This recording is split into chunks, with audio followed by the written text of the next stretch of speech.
Pada zaman dahulu tinggal seorang saudagar dengan 3 orang anak perempuannya.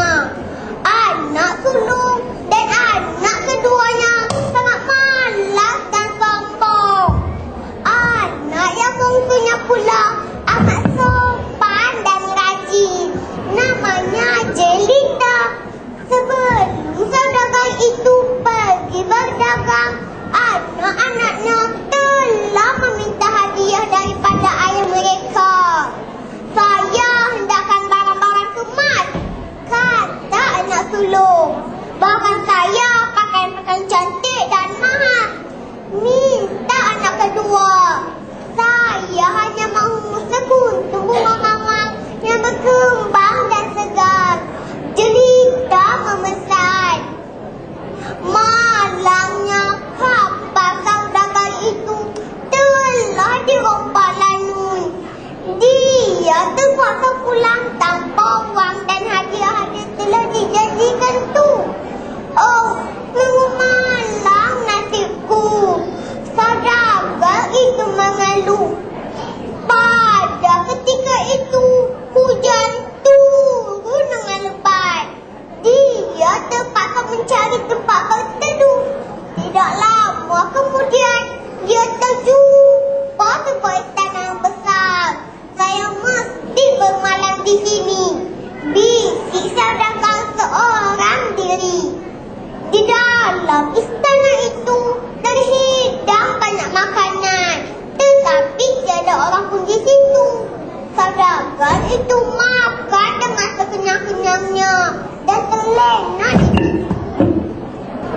Pada keesokannya, apabila saudagar itu hendak pulang, dia memetik sekuntum bunga mawar dari taman istana itu untuk Jelita. Tiba-tiba muncul seekor makhluk yang besar di hadapannya.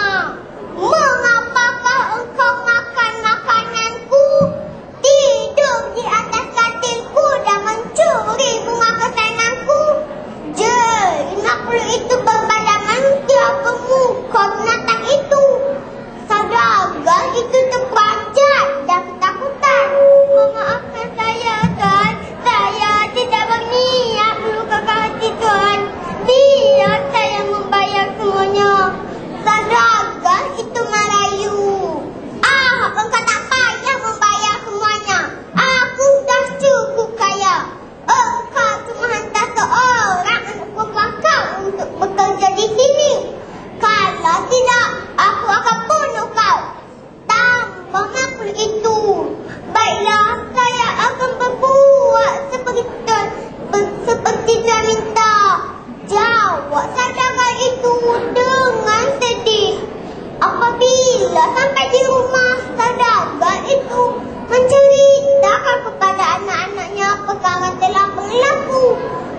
dia hanya